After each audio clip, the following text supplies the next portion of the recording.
Flight Risk. Flight Yes. Risk. The new Mel Gibson directed trailer, I believe. Yeah. And we spoke about this briefly at the pub the other day, and I cannot wait to get into this with you, so far away. I mean, where do I start with this film? Mark Wahlberg, Michelle Dockery, and Topher Grace. It's basically a three-piece between them, and the film kind of opens with Winston, played by Topher Grace, who gets arrested in this opening scene, and he has been working with the mob, basically laundering money, doing all this stuff. Has been caught in Alaska, but one of the first things that happens is there's a moose that is outside the window. He opens up the window, and it is so obviously CGI. It's terrible. Like, could you have not put a few more quid into that freaking moose right there and then? Like, and it just takes you on a journey that you wish you haven't embarked on. I'd have rather the plane crashed immediately than have to go on this stupid journey. It's been on the radar for a long time. So this screenplay, written by Jared Rosenberg, it's been a film candidate since about 2020. It was put on, they call it like the blacklist of things that haven't been made, but are desirable to be made. It's been picked up by Mel Gibson. And I've seen a lot of people online who haven't seen this film say that they will like this film because obviously there's a vendetta against Mel Gibson, and to call him controversial, blah, blah, blah, blah, blah. It's all political nonsense. It's just not a good film. I'm sorry. Whatever you think of Mel Gibson as director normally, like, what do you reckon, David? Is he quite good to you? Do you like him? I think he's an excellent director, inexplicably excellent.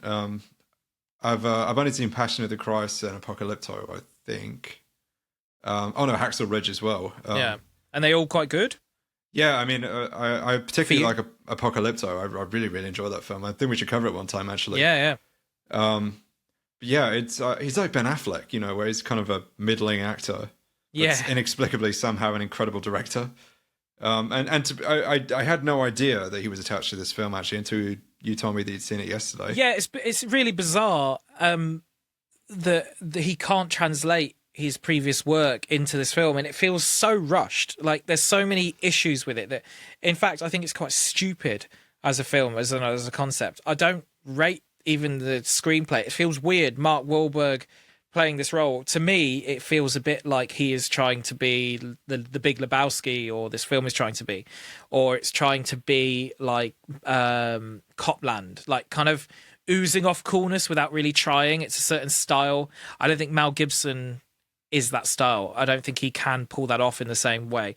I mean, they try to make me care about the characters, building them up, but they don't. There's no plot or tension within the film, really. Like, the plot is so wafer thin that it turns out this guy is working for the mob, and he's going in as a hired hitman to kill before he can give it all over to the police, and so they're trying to kill them off. And then you've got this cop who's been put behind a desk because she made a mistake years ago, and now she's back on her first assignment, back out in the field. Jesus Christ, it sounds like the most generic thing I've ever heard of. Yeah, it's totally out of place in 2025. It feels like something that should have been released alongside 24 in that era, like in the early 2000s. But 24 would have done it better. If it had been Jack Bauer, it would have only took him an hour to get this part of it done. But it ends up taking them a ludicrous amount of time, nearly 2 hours of time for this film to play out. And basically it could be a stage show for the most part, because it happens within this small, clunky plane. As I said, the CGI is dodgy throughout, and they make some stupid errors with continuity. Like, the plane is in autopilot, so we have a long shot of them going around mountains, and the plane should be going level. No, it's like this, banked on its side almost, going through. It's like the plane wouldn't do that in autopilot. Like, it just follows the line. All of a sudden, instead of being above the mountains, because it would be above the mountains, when then no one is on the actual stick and they're talking, or there's action going, or in the background and in the sides of the plane through the windows, you see the mountains all around them. Jesus Christ. It's just that'd be insanely stupid. dangerous. Yeah, exactly. It's really stupid. And it feels really long. It feels drawn out. It could be half an hour shorter, and I'd be much better off. The characters in this, so it has this really, really annoying Marvel type humor.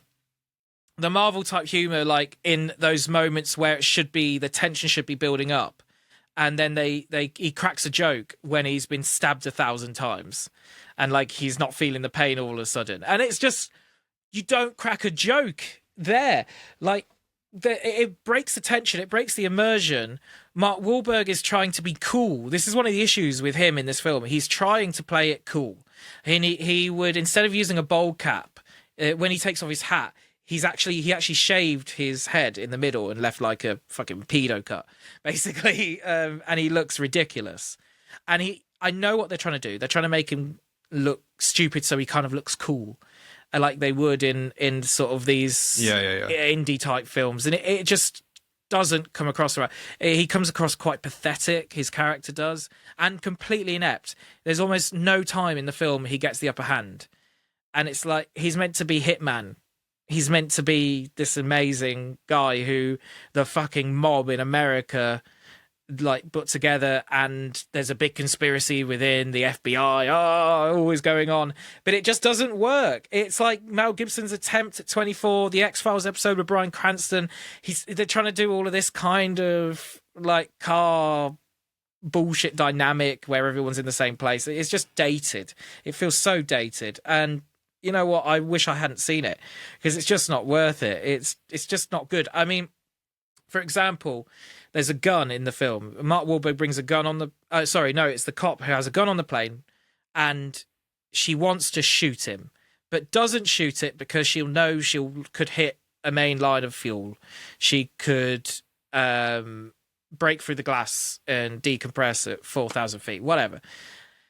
And they make a big deal out of it. So what happens 20 minutes later? Mark Wahlberg's character gets the gun, shoots in the pilot's seat 3 or 4 times, and it's like an inch thick, and it doesn't create any bullet holes. There's nothing that goes through the actual window. Nothing changes. They don't come back to it. I think one of the shots hits the actual plane, like all the indicators, and you hear things happening, and then nothing comes of it. It's ridiculous. It's ludicrous that happens. And there's no bullet holes in the seat from what I saw. And there's no comeuppance or anything. I thought, are they going to come back to this when they realise in a minute that all the plane is scrambled, they can't do anything and they'll crash? No, they don't. It's ridiculous. It's ludicrous that you would shoot that and nothing happen. Any other film where a gun goes off in the plane, we know causes catastrophic events, and nothing happens in this. I cannot stand it just for that. Like, it's a huge issue for me. And these sort of things keep happening, and the immersion is lost because it goes into this zone where, yes, I can hold my disbelief for almost anything. I watch wrestling, I can do that. But for this, it's so ludicrous and not based in any sort of reality. So they land on a runway, and behind them at the start of the runway, there is fire trucks, ambulances, and they're actually on the live runway, just on the live runway either side. There's no way on earth they would be doing that in real life. They would be on the taxiway on the left or right of it. They would be waiting in the best possible position. But instead, no, the plane goes down, going 100 miles an hour, and they start like driving directly behind a plane that is disintegrating. And Jesus so Christ. when a wheel comes off, one of it hits a fire truck on the way through, and it's all done for dramatic effect. The spectacle, yeah. It's got to look It's ridiculous, but it doesn't look good. It looks CGI shit. That's the issue. Right. It doesn't. Mm-hmm. None of it looks good. None of it looks realistic. It's terrible. Like, why did you do this, Mel Gibson? Like, this tarnishes a reputation that he's built up as a director, and I don't understand why anyone would want to be involved in this generic... There's a reason why it was still on the shelf in 2020, and it wasn't COVID. It was generic piece of shit as a script. And that's the issue. Like, it's fine, but it's been done. Mm-hmm. And unfortunately, the way this has been produced and what happened in post-production and the performances in it aren't very good, and it is obviously made in the peak of the Avengers, and Marvel because of the humor and the style it entails throughout.